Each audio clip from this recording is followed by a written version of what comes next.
Itu dampak baik seseorang bertobat tuh seperti itu, Ustaz. Kalau dia mempunyai dampak dikejar-kejar dosa di film zaman dulu dikejar dosa.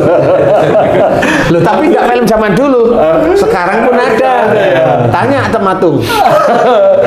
Terbayang-bayang dosa gitu sehingga menjadikan orang ini malas, akhirnya bertobat terus nggak mau ikhtiar kemana-mana gitu. Apa yang harus orang nasihati ke dia, Ustaz? Lah itu kan malas namanya. Kan beda. Lah kalau dia terus akhirnya nggak mau loh, dia kan nggak menjalankan salah satu ayat. Ayat yang apa nih? Salah satu loh ya. Fa idza qudiyatis sholatu fantasiru fil ard wabtagu min fadlillah. Nah dia nggak ngerjain, dia nggak ngejalanin ayat ini. Lah kan malas namanya. Berarti dia dinilai malas. Dia dinilai malas oleh Allah Ta'ala. Bukan, oh saya tuh takut nanti itu yang saya kerjakan haram. Loh kamu itu belum berusaha, kok sudah ngomong duluan. Seperti itu. Janganlah malas, kerjain aja apa. Pak Ustadz, itu kalau di tempat kerjaan itu ya kan ya gitulah, ngambil terus sadar, tobat. Jadi secara komprehensif itu bukan hanya tobat saja, mohon ampun saja kan Pak Ustadz ya. Apalagi misalnya dia harus tidak mengulangi lagi. Lah itu lingkungannya begitu semua, resikonya gimana itu jadi Pak Ustadz ya? Nah ya nggak tahu. Kalau ngambil, ya kan kamu pakai nih. Kamu mohon ampun sama Allah, lah ini kan barangnya ini kamu pakai ini. Jadi lawannya bukan hanya mohon ampun ya Pak Ustadz ya? Enggak. Balikin. Jangan lakukan lagi. Jangan lakukan lagi. Wih lah. Iya seperti itu. Jadi dalam mohon ampun itu nggak cuma hanya mohon ampun biasa. Ada yang memang harus kita kerjakan kalau kita ngambil punya orang. Seperti itu. Dan itu memang dilarang oleh Allah Ta'ala, nggak boleh. Ustaz, melanjutkan yang Haji J tadi. Ketika dia taubat, terus merasa tenang. Bukannya kalau kita hubungkan sama Allah itu seperti persangkaan hambanya gitu Ustaz.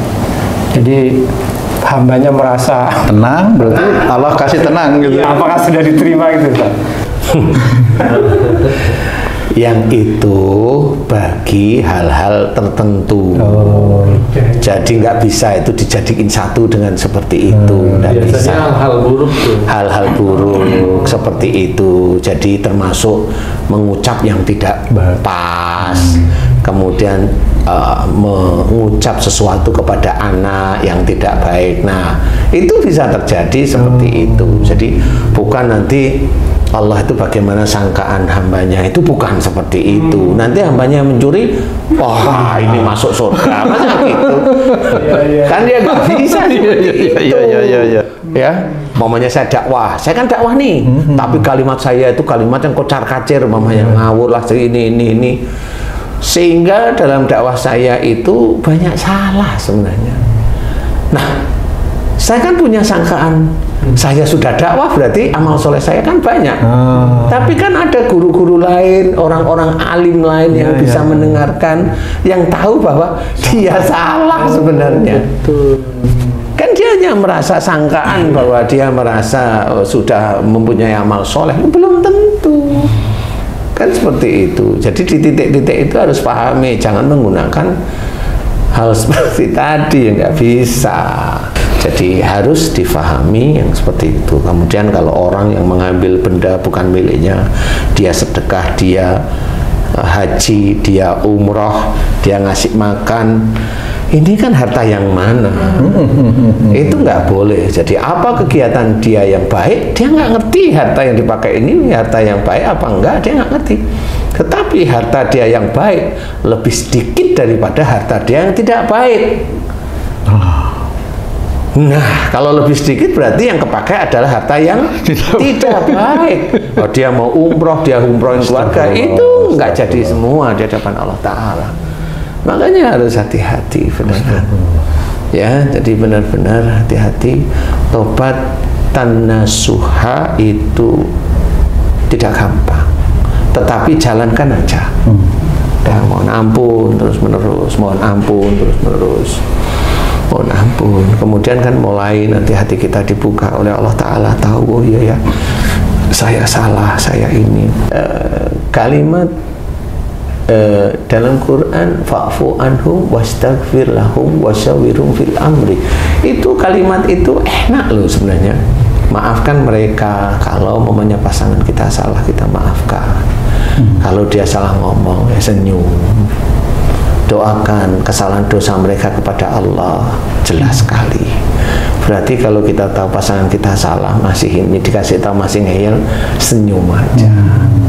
Oh iya, memang saya cocok dengan pasangan saya gini. Kenapa? Karena memang saya yo atos kan gitu. Sebenarnya itu menjadi ladang ibadah juga ya Pak Ustadz ya, kalau paham ya Pak Ustadz. Ya sebenarnya itu ladang beramal soleh. Ladang beramal soleh ya. Ya, taubatan nasuha itu memang harus kita kerjakan. Makanya dalam Quran diceritakan wabil asarihum yastaghfirun, itu ada dalam surat Az-Zariyat tersebut, dan di penghujung malam mereka selalu memohon ampun. Nah, kalimat dalam Quran ini sebenarnya adalah penanda dari Allah Ta'ala untuk kita bahwa kalau kita selesai melakukan sholat sunnah, tahajud atau qiyamul lail, cukup mohon ampun saja. Sebenarnya itu tanda.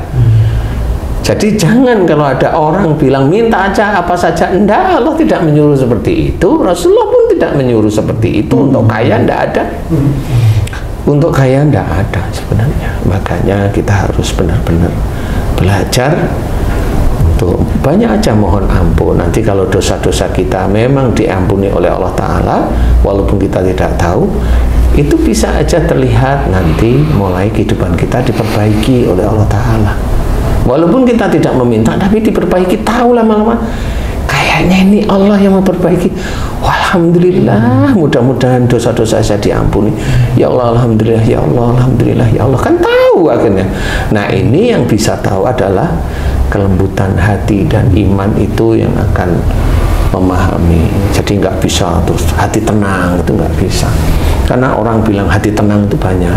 Orang bilang saya ikhlas banyak sekali. Tapi hatinya belum tentu. Jadi kita harus pahami, belajar. Banyak-banyak mohon ampun beneran.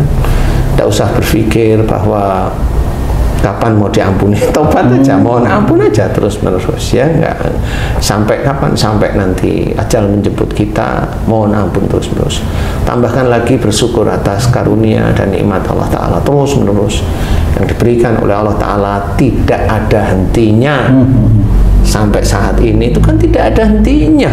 Bangun tidur masih bisa bangun, bangun tidur, waktu tidur aja masih bisa bernafas. Itu kan benar dikasih karunia oleh Allah Ta'ala untuk bisa bernafas, karunia bisa bangun dari tidur nggak dimatikan oleh Allah Ta'ala. Itu kan hal yang sangat jarang kita syukuri.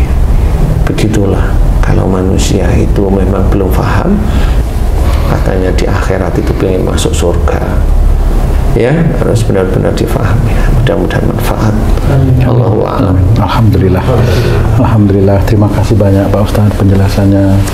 Sahabat beriman dimanapun berada, sampai di sini perjumpaan kita kali ini. Terima kasih atas perhatiannya. Wassalamualaikum warahmatullahi wabarakatuh. Waalaikumsalam warahmatullahi wabarakatuh. Alhamdulillah.